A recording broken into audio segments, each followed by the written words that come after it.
Welcome to Comics Tonight. Today, this is the weekly show right here at Comicstorian where we go over the solicits of your favorite comic books that are coming out today. We look for the most interesting comics, the storylines that are ending, the storylines that are beginning, and we sit here and tell you about them so that you know what to go to your local comic book store and buy, or beg me in the comments to cover in like 5-6 months, whatever floats your boat. Either way, you guys do both of them. That's what you do over there. We also like to talk to you about the news that is coming out in pop culture, and what that basically means is we're going to give you two rather juicy tidbits of news starting today. No, not starting today. We've done that like every week, but you get the idea. You get the idea. Dan, we're sinking. We're sinking the ship here, Dan. You are sinking the ship here, Benny. All right, so we're going to kick off today's news talking about Power Rangers, one of the most amazing things from my childhood that has had an amazing resurgence recently. Saban has actually sold Power Rangers to Hasbro for $522 million, Dan. That is a lot of money considering they used to pay their actors McDonald's wages. So yes. Good for them. Yeah. Now that is a significant amount of money for the Power Rangers license. What this means is what's going to happen to the Boom comic books, because that's what I care about. I don't watch the current show, although I did watch Forever Red. That was fun. Anyway, Power Rangers just got sold. What's going to happen there? I don't know. Do you know? If you're wondering why I'm looking at the cameras finally, you guys keep complaining. So I'm going to make this challenging for Dylan. Anyway, moving on to the next bit of news on our tidbits over here, we have the current status of Infinity War. Now, exceeding all expectations, because no one assumed a little movie known as Infinity War would ever succeed, they've gone ahead and made about $641 million in the opening weekend. Can you believe that, Dan? Wow, they could buy Power Rangers and still have some left over. That is very true. If you made $641 million on your giant blockbuster movie, Dan, and then you bought Power Rangers, what would you do with the extra $100,000? I think it would be more than an extra $100,000, Benny. But you know what? That's math. That's outside of our realm of capabilities. Math is hard. Moving on, we're going to talk about the comic books that are coming out this week, starting today. Starting with the top of the list, we've got The Curse of Brimstone. What do you do when you go after an unknown... Words are hard for the Comicstorian today. Very difficult. Curse of Brimstone #2. That's basically DC's Ghost Rider, guys. What do you do after you unknowingly make a deal with the devil that transforms you into brimstone and you can't stop the constant feeling of screaming fiery pain from head to toe?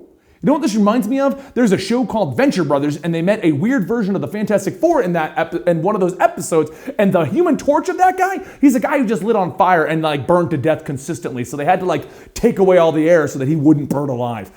That's what it sounds like Brimstone's going through. But yeah, so the guy's gonna go ahead and hunt down the devil that cursed him. That's what's gonna happen over there.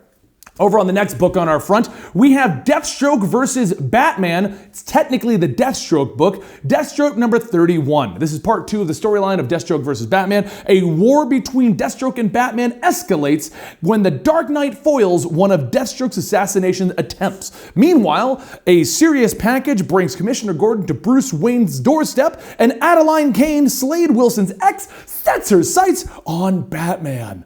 I do want everyone to know there's currently a debate happening as to whether or not this story is in continuity. We've talked to many members of our community. You can find a lot of them on Discord. It seems to be a consensus that this is technically not in continuity, but they seemingly have lined everything up so that it works in continuity. Doesn't really matter. It's Deathstroke versus Batman, and we'll figure it out when the story's over. Over in Green Arrow #40, we have the Children of Vakar finale. Nothing and his army have left Green Arrow for dead in the desert. In order to get himself back to full strength and take out the army, Green Arrow will have to team up with a band of rebels in Vakar. But do they trust him, or will he find himself to have more enemies than he knows? Over in Green Lantern's Ghost of the Past Part 3, in his effort to free Jessica Cruz from her own power ring, Simon Baz has to wade through a horde of monsters. But is Simon strong enough to face down the monster inside himself before Jess falls so deep into the abyss that she can't return? Spoilers for the end of the last issue, Power Ring returned. The real guy, Harold something, I want to say Jordan, but I don't know. He was in Forever Evil. Over in Injustice number 2, number 25, we have Supergirl and Blue Beetle sharing a secret on the moon. And it's not what you're thinking. In Gorilla City, King Solivar questions his alliance with Ra's al Ghul, while Raz's own force begin to fracture and his daughter is about to go rogue. Meanwhile, Batman and Wonder Woman have a showdown. For those of you guys who are wondering, because you've been following our videos on the channel, the Injustice book come out digitally every week, and then they release the issue later. So this is actually a little bit behind if you've been following the digitals, but hey, you gotta get the physical. It looks amazing. Over in Nightwing number 44, we have Bleeding Edge Part 1, the beginning of a brand new arc. Changes on the horizon when a technologist sets his sights on Bloodhaven, creating a holographic interconnected city where everyone is an individual and they're no longer a part of a network. It's like every science fiction nightmare ever, but with Nightwing. Over in Astonishing X-Men number 11, we have Xavier versus Proteus. In the penultimate issue of this high-stakes X-Men storyline, Proteus and Charles Xavier will face off in a psychic battle for the ages with nothing less than the fate of the free-thinking people at stake. Over in Avengers number 672, it's a Dynamic Forces exclusive. I think it's a unique, I think our solicit, we get these off Midtown and I think they got a unique cover there and we got confused. It happens. I blame Dan. Over in Batman number 46, The Travelers Part 2. Guys, this is Part 2 to Booster Gold going back in time, bringing back Batman's parents, Superman's parents, or whatever. We'll forget about them. That's another story. Batman's parents are brought back by Booster Gold to show Batman why he needs to exist, and in his reaction, he kills the time travel machine. So Booster Gold's wedding present has screwed up Batman's past and done even more damage to his present. Now, with the Caped Crusader himself refusing to cooperate, the only way for Booster to correct the timeline is to get Catwoman on his side. Over in Infinity Countdown number 3, as the Guardians' last mission together draws to a close, the war for the Infinity Stones has only just begun. Adam Warlock continues to search for the Soul Stone, but encounters an unexpected foe, the Silver Surfer? Over in Hunt for Wolverine, Weapons Lost 1, Wolverine may be the best there is at what he does, but so are they. It's all in caps. Like, you ever go to a chat room and someone types something on cats and you picture that person just yelling in your face, "Hi everyone!" Black Panther, The Rise of Black Panther number 5 is coming out. It is the secret origin of Black Panther number 5. Just as Wakanda comes onto the global stage, enemies close in to make their move. The Hyena clan is out to exploit the country's vast technology, and with a new king on the throne, it's the perfect time to strike. Don't mess with Black Panther. It's got like a whole nation of people. Rogue and Gambit number 5 is Rogue and Gambit versus Lavish for all of the marbles. We're going to end there. Rogue and Gambit number 5 came out. There you go. Spider-Man number 240.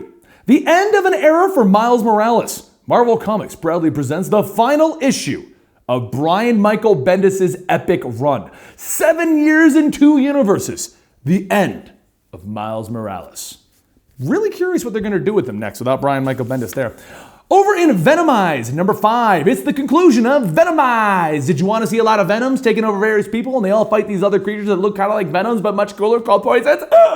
That's Venomized. Weapon X number 17, Sabretooth's in charge part, it's cut off. I think it's part 1. We're going to go with part 1 because I haven't seen this talked about yet. Sabretooth's in charge part 1. After the shocking events of the last issue, Old Man Logan can't lead the team anymore. I don't know, I went really southern there for a minute. I don't even know what happened. You are Deadpool number 1. Have you ever wanted to do a Deadpool Choose Your Own Adventure comic written by Al Ewing? There it is. X-Men Gold number 27, Death Till Us Part 2. Prepare for the wedding of the century. This is the Kitty Pryde Colossus wedding going on in here. X-Men Gold Platinum. They currently have a shiny version of your favorite super rare Pokemon in that one. Go ahead and collect that one. X-Men Red and Silver, they're currently dealing with a lot of ground type Pokemon. And X-Men Blue Super D-Duper Gold, that one's got a shiny version of Mewtwo. Go check it out. Over in Spawn number 285, we have Spawn's new powers continue to manifest as he finds himself able to do things that he could never do before. Okay, hold on. His powers are manifesting, and he finds that he can do things that he could never do before. It sounds like every X-Men story, but you just did it with Spawn. Sex Criminals number 24. Five-Finger Discount Part 4. Long-awaited return of the most beloved piece of the Sex Criminals phenomenon that took the world of comics by storm, the 8-panel grid. Sex Criminals is actually a great independent book. Check it out if you haven't. Star Trek: The Next Generation. Through the Mirror. Number 1. Because you demanded it, following the smash hit miniseries Mirror Broken, the Mirror Universe Next Generation crew is looking for new worlds to conquer. Wait, what? And they're crossing into the prime Star Trek universe to find. We need to do more research on this. I'm assuming this is like an evil version of the Next Generation crew. Sounds amazing. Star Trek Next Generation number 1. Shade the Changing Woman number 3. In an attempt to move on with her new life, Shade decides that she must separate her head from her heart. Literally. Meanwhile, River gets caught up in an anti-alien league with a familiar foe visiting for vengeance upon Valley Vile's residents. That's still part of the fallout from Milk Wars. Did you enjoy those Milk Wars comics? We made Wonder Woman a housewife. Well, they made Wonder Woman a housewife. And there was a statue of her spraying milk. Just look it up. DC Nation number 0. These stories will appear only in this comic book and they will not be reprinted in another comic book. Get your first glimpse of Superman's new world in this exclusive preview of the upcoming 6-issue miniseries Man of Steel, written by Brian Michael Bendis with the art of Jose Luis Garcia Lopez. Either I got that incredibly right on my first attempt or butchered it like I do everything else. With the truth, justice, and the American way all under attack, Superman and Clark Kent find out that there's never been a more important time to stand up for what they believe in. This also contains the Joker storyline where he's upset that he didn't get an invitation to the wedding. So go check that out. Harley Loves Joker number 1. Paul Dini returns to the character that he co-created to deliver an incredible 2-issue wrap-up of the Harley Loves Joker flashback tale that ran in the backup of Harley Quinn in the last year. As far as Joker is concerned, the new headquarters that Harley has built for them is absolutely perfect. But the only thing that she knows is the place is rigged to come crashing down around them, and she doesn't know how to stop it. Walking Dead number 169. If you watch our Sunday podcast where we talk about the comic books that have come out, then you know the entire plot of Walking Dead is find a place to live, kill the people who are already there, and then repeat the line, the things we have to do. Anyway, in Walking Dead 169, the new story arc, Lines We Cross, starts up. It's time for Dwight to step up because it's time for Dwight to say the things we have to do. Avengers Volume 7, number 1. I'm really excited about this. This is the new era that dawns with Jason Aaron writing it and Ed McGuinness. Thor. It's got Thor Odinson, Steve Rogers, Tony Stark, the big 3 Avengers are reunited at last to lead the Avengers team, and then they're just in time to save the world from total annihilation at the hands of the most powerful enemies yet, the 2,000-foot-tall space gods known as the Celestials. Behold the coming of the final host. But the cover also shows us Doctor Strange. It's got She-Hulk in it. We got Captain Marvel in it. We got Black Panther in it. We got Ghost Rider. Ghost Rider, Ghost Rider, Ghost Rider. It's awesome because Marvel finally remembered they have Ghost Rider. They've made like 5 Ghost Riders and they were doing nothing with them, and now we got the Flaming Scully's back as they fight. So what is going to be going on today, Dan? All right, Benny, today I'm going to be questioning you and Rob with some questions that our Twitter fans have given us to see who knows more. Hold on a second. How long have you been there? Oh, I get to talk now? That's cool, because I've been sitting here the whole time listening to you rant and rave about nonsense. Today I learned that 544 million and 644 million are separated by 100,000. Math is hard. Math is not hard. Math is easy. Math is hard. All right. So we're gonna see who's the smartest of the comic book YouTubers. Yeah. Okay, because we're the only 2 that exist, right? So it's just to see which one of us is smarter. Oh, you said it, not me. I ain't hitching my horse to that carriage. We're the only 2. It's only us. Unfortunately, you want to believe that? For you, Rob, you own the show, so you're somewhat liable. Yeah. Hence the reason why I'm in like a t-shirt and sweatpants. I own the show. I don't care. I wear whatever I want to wear. Got my hat to the side like a boss. Is that how bosses wear their hats? I have no idea. It is now. That's how this boss wears his hat. All right, Dan, what's the first question you got for us? All right, first up, Shifty asks, is Marvel really more grounded than DC? I mean, yeah, I think so. Definitely. Because I mean, you look at characters like the X-Men, and like they deal with like struggles that, you know, kind of reflect like the world that we live in, you know, realities and all different kinds of like dynamic groups. And you look at things like Reed Richards, who's like the scientific brain, you know. And no, I would say they're definitely more grounded. I mean, DC's got gods, which is cool. You know, I mean, to have that kind of god. They're gods among us. Gods among us, yeah. But I think in terms of like representing more down to earth, more like you, like any of you could be this guy. If you had an X gene that somehow manifested and then you can like warp reality, then sure, yeah, I guess Marvel would be a lot more grounded in that regard. My answer is they're in New York. So yes, they are more grounded. Benny wins this round because New York is an actual city. Are you serious? Unfortunately, New York's a city, Rob. That's how it is. New York is a city, and it is grounded. Is that how this is going to be? I didn't pick the questions, Rob. I mean, I could just fire you guys. You could. Let's continue on. Yeah, what do you got next? What do you got next? All right, Justin Yamada asks, who is the main Marvel character of Earth 79203?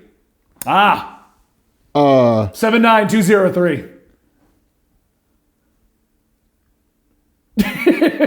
Home to Kamen Rider. Home to Super Sentai. Home to evil Japanese robot Spider-Man. I mean, okay. I hope I'm close. I hope you're close, man. You're closer than I am because there's a blank. I have no idea. I do believe that evil Spider-Man is correct. So we are currently at Benny 2, Rob 0. Yeah, okay. Should be 1-1, but whatever. What do you got, Dan? Next up, Azure Brad asks, what change did they give to Robbie Reyes' Ghost Rider in the Marvel TV show S.H.I.E.L.D.? Quite a number of changes. They made quite a few changes. I mean, he you know, he got his powers from, what is it, Johnny Blaze? No, the Good Samaritan. Unfortunately, once again, Benny is correct because they never actually named Johnny Blaze. It was the Good Samaritan, Rob. You have no definitive evidence that it is Johnny Blaze other than a motorcycle. He was on a motorcycle. No, but he's the Good Samaritan. They also changed Eli. Eli is not this twisted weirdo cousin, whatever. He was like the super smart uncle. They also made his brother not handicapped. No, he was. Well, not to the degree he is in the comic. Okay, fine. All right, Rob. Ghost Rider's in the Avengers! What? Rob, I'll give you Good one that you're more Samaritan. likely to know. Okay. Bradley Barker asks, list every Smurf in the Smurf comics. Are you serious? No one knows the name of every. Okay, there's Papa Smurf. There's Smurfette, which we all know what they're doing with Smurfette. There's only one woman in the Smurfs. There's only one woman in the Smurfs, man, and they're procreating somehow. So More Smurfs must be made. It's for the good of the Smurf colony. all right, seriousness. Seriousness. Isn't there Doc, Grumpy, Dopey, Beardy, Four those- Eyes? Okay, half of those are the Seven Dwarfs. The other half are just names that you're saying. So no, like none of those are Smurfs. Are you sure? To the best of my knowledge. Gargamel, is he a Smurf? I'm pretty sure he actually is from the Smurf comics, but He is. You know what? I will give this to Rob because he knew who Smurfette was. You named a Smurf, I guess. Yeah, I named one. Close Papa enough. Smurf, Yeah, I said Papa Smurf. Smoker Smurf. There's Ballin' Smurf. You think he smokes, but he just smokes a lot of meat. And Barbecue next up- Smurf. The next question we've got from Velour is who wielded the Soul Stone in the comics, including the Illuminati? I had a joke that I was going to say the people in Infinity War, but that may be spoilers. Spoilers for Infinity War. For a movie that half of you may not have seen yet. Yeah, we're not going to spoil Infinity War. Adam Warlock. Somebody on the Avengers. One of the Avengers. One of the Avengers. One of Earth's superheroes. Nebula. Are we counting the Infinity Gauntlet? We will count the Infinity Gauntlet. Deadpool. Forgot about Deadpool. Deadpool. If we're going with that. Yeah, the roast of Deadpool. That was amazing. That was amazing. That was an amazing story. Captain America, definitively on the Avengers, but someone held it individually. Mm-hmm. Who held it individually, Rob? Doctor Strange. Doctor Strange. I've named them all, Dan. And Rob gets the point because he chose the last answer. Okay, I was about to say, really? Benny named them all. Rob had no idea he was helping. There's got to be more than that, though. Or is that it? Soulstone. There's one you're missing. Ultron? Well, he did recently. Yeah, he did. Yeah, he stuck Hank Pym in there. No, there's one. There's one. And if you use the fact that Hank Pym is in the Soul Stone and the person he met would be a Gamora also having it in the comics. In the comics, because we're touching on grounds that could be confused here. But you're missing one more. Oh, who am I missing? The person Adam Warlock got the Soul Stone from. I know. The god of the Soul Stone. No? I'm trying here. The High Evolutionary. High Evolutionary. Dan, I say the High Evolutionary. Final answer. Unfortunately for you, Benny, I already gave the point to Rob. Fine, whatever. What's the next one? Shadow asks... This is for all the marbles, Rob. We're running low on time. Is this for all the marbles? All the marbles in the bag, in the guy in Hook's head, Peter Pan, Lost Boys. Did you know that they actually all died and that was heaven? Anyway. Are you serious? Yeah. I said that to Gary earlier. I know. You stole my joke. I did. Wow. Just think happy thoughts, Rob, and you can fly. You can fly off. You can fly, Rob. So here's a question. Here's a question that gets asked: If they have to think happy thoughts in order to travel with Peter Pan and go to heaven, what happens if they don't think happy thoughts? They plummet to doom. They plummet to eternal flame. They plummet to perdition. Well, speaking of happy thoughts, Shadow asks, who is the first character to die in the Injustice comics? Lois Lane, I'm pretty sure. Scarecrow, as revealed in an annual. Where do you think you got the beer toxin from, Rob? I'm going to give you both half a point because chronologically, according to the comics, Rob has the correct answer with Lois Lane, but chronologically, ordered to the timeline in the comics, Benny has it with Scarecrow. Yeah, so like we're tied, right? Yeah, Dan, where are we at? Who wins our contest of the day? I'm going to go ahead and say Benny wins today. Congratulations, Benny. I win, Rob! Were you even keeping track? Don't fist bump me. Were you even keeping track of the score? I was by looking at my paycheck and seeing who signed it.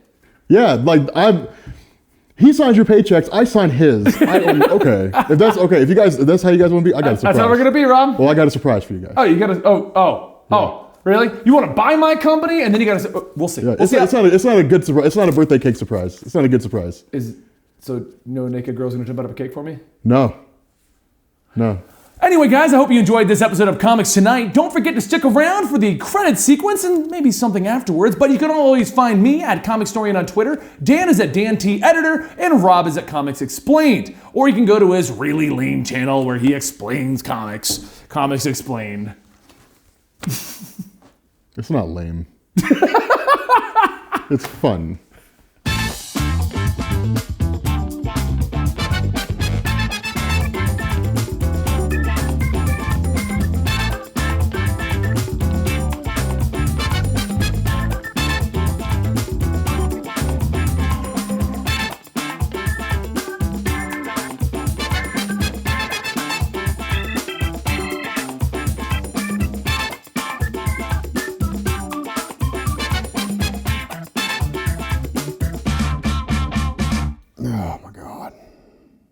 I buy a company and they put me on some quiz show and I start, and they rigged the thing against me. It's almost like I don't own the company. I don't understand. I sign their checks. It's weird to me. That's fun. I told them I had a surprise coming.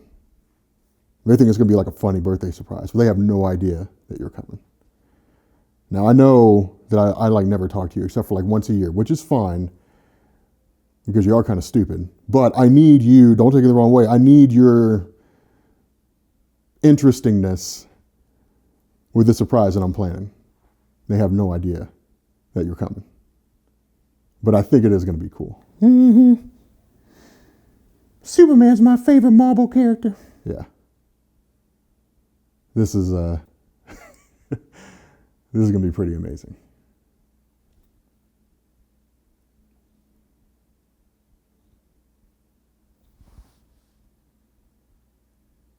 Do you work for me? GoFundMe.com/, I'm Maskman. No, not Batman. I'm really Maskman. Whatever, man.